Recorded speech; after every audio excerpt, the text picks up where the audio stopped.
welcome back to TubeTalk. Thank you, Douglas. Welcome back to you also on this pre-weekend special.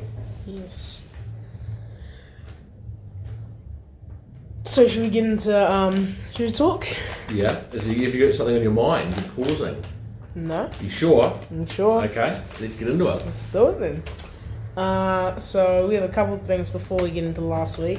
The shallow filly that we showed last week has only 5% left in her. She has. You're probably seeing on the screen now somewhere. Chopper's put it in somewhere. She's been really popular. Only 5% left. Very fast filly.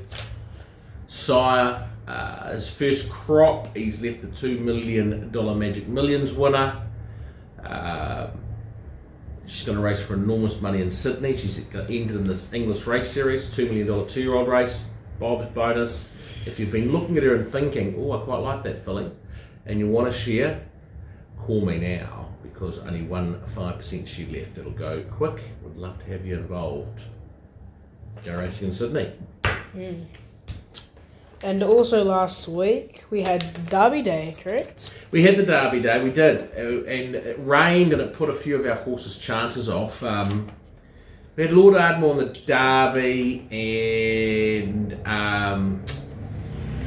he missed the start, and I would have been happier if Michael had gone, well, I've missed the start here, I'm just going to slot across, get some cover. But he elected to push forward. He ended up 3 wide without cover. He ended up being pushed even wider around the top bend. He had to push on, get to the lead. He'd run 1,200 metres out wide, working hard, and his race was over. So really disappointing, because I think if we'd taken a sit, if after missed the start we'd taken a sit and got back and just relaxed, I think he would have run on really well. Like the winner, the horses came from the back that were prominent, and he would have had his opportunity. So it was disappointing, but he's a really good horse, and he'll get another chance again to show how good he is as a stayer. And then on Thursday, Severine ran third at Riccarton. Yeah, as a warm-up run. So it was a really nice pipe opener for her. It's a warm-up run for the Group 3 South Island Breeders' Stakes on the 27th of March. Really good run. She'll be improved for that. She'll be spot on for getting some black type in 2 weeks' time. Moving on to this week, on Friday at Counties, we have quite a few horses running. Race 2, we have Barraboy. 2-year-old by Savabeel, really like him. His first run, he drew the outside barrier, was good. He got home well late. Out to 1,200 metres suits him. He's got barrier 7, so it's an okay, slightly awkward draw. He should end up midfield, hopefully with a bit of cover. There's a lot of reputation to the field. Apparently it's quite a good field, but he's paying 19s and 5s, and I think that's over the odds. We like this horse. He will improve, obviously, being a Savabeel as he becomes a 3-year-old, but I think he can run a really nice race. Race 3, Cubic Moon, sorry. So it's a horse that she's on debut. We've had a few issues with her, but we've resolved those issues. She trialled really well at Cambridge a couple of weeks ago, ran second, beaten narrowly. So it is her first start, and she will improve for it. But I don't mind her at all. I think very hard for her to win her first start. They haven't her up at $8, and I think for a horse having its first start, that's against a lot of horses with experience. I think that's really tough. So I couldn't back her at $8, but if she gets out to 15, I'll have a little bit each way on her. And she can run well. But it's a starting point, and whatever she does, she'll improve length for her next start. And race 7, a Tissue. So a Tissue, very good horse, stakes placed already. Really good first up, in a strong field where she ran the fastest last 400 metres of the day, even faster than the open class horses. She's more forward for this race, so she's a maiden. There's 3 winners in the field against her, but she's ready to run really well. She's $1.55 fixed odds. I think that's far too short. She's certainly well capable of winning this race, but I couldn't have a bet on her at that price. But she's very good, and she's got a lot in front of her.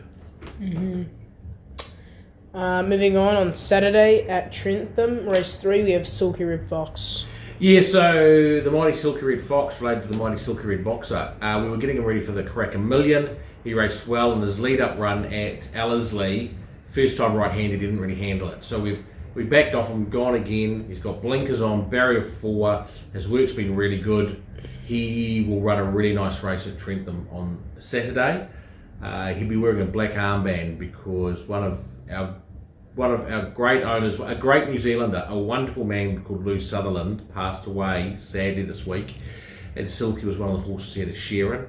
I think it's apt that we have a black armband on because Lou loved Trentham. It was his home course. Silky was my first horse, so a nice connection there. And if he wins on Saturday, there'll be a few tears. Ellerslie race 2, we have Rip 'em Up. Yeah, up to Ellerslie race 2, Rip 'em Up, drawn barrier 20. She won't run. She'll be reserved for Tarrong the following week because of the draw. And race 4, Pull Your Socks Up, and Hazabro. Hazabro won't run. He's drawn barrier 15 and 15. He'll be reserved for Tauranga next Saturday, over a mile. Pull Your Socks Up, 2 starts ago, really good win. Last start, uncharacteristically, she ran down the track. Seems to have come through the race okay. She seems well enough. We've had a physio go over her and just work out a few bumps and things. So she's got barrier 3. If she likes Ellerslie, hopefully if she jumps well, she can get a nice soft posse, and I think if she's just reserved and held up, she should be able to finish the race off well. That's what we expect, and I think Saturday will tell us whether whether there was really anything wrong last start or not. We don't think there is, so I'm really looking forward to seeing a race. At Gold Coast race 4, we have Elward. Mighty Elward won. He's been an incredibly good horse. His first 2 runs have been very good. His last over distance is too short. His last run, I think, has beaten 2.2 lengths over a mile, which is too short for him. He got home really well. He steps up to 1,800 metres. That suits. He's got top weight of 59 kilos, which doesn't suit too much, and he's got a bad barrier draw of 10. So there's a few things against him which makes it difficult, but he's on the up. If he gets a nice run in transit, he can run in the first 3, and he'll be even better at his next start over 2,000. On Sunday at Yarra Valley, race 6, we have Skyman, Matthew Allnut's favourite. Yeah, very, very exciting horse. He's in the Yarra Valley Cup. He's got barrier 1 and a field of 10. I think it's the first time he's ever drawn well. He normally draws terribly. So he should be able to, step up to 1,950 metres suits.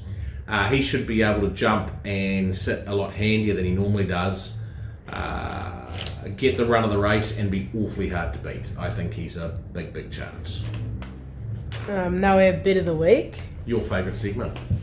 And you're not very good at Bit of the Weeks, are you? Well, last week, Belle Placia much better stormed home for second. Okay, so we're building form. Well, it's a gradual improvement over time. Yeah. We'll just call it that. Anyway, this Bit of the Week, Ellerslie race 10 is an exacta, so if you don't know what that means, we're trying to guess what horses come first, what horse comes first and second. Correct, in the correct order. And we think Force of Will is going to win, and we think Belt Road will come second. Yeah, I think it's a special conditions maiden, and I think Force of Will is a Group 3 winner going into it. Very, very talented horse. I think she'll win. Belt Road is a really promising up and coming horse. She's had 3 wins, he's had 2. I think he'll run second, and I think they're quite clearly the 2 best horses in the field. And on the fixed odds, it's paying $9.90. So I think $9.90. I think that's worth taking. $20 on that, and leave $200. Boom. Yeah. And that is our Bit of the Week. And that is TubeTalk for the week. Thank you, people. And we'll Take the share in the Charlotte filly, and we'll see you next week. Bye. Jet, Lucaras and then Armrunda from Cheerwin and CJ to the middle, but it's Call Me Handsome and Bear Chum in a sterling battle. They're 3 lengths clear. Armrunda followed by Gainful Jet and Lucaras. Call Me Handsome and Bear Chum and Call Me Handsome. Great titanic struggle. Look at Pakistan Star right out in the middle of the track from last to first. What a win this! Pakistan Star has blown them away.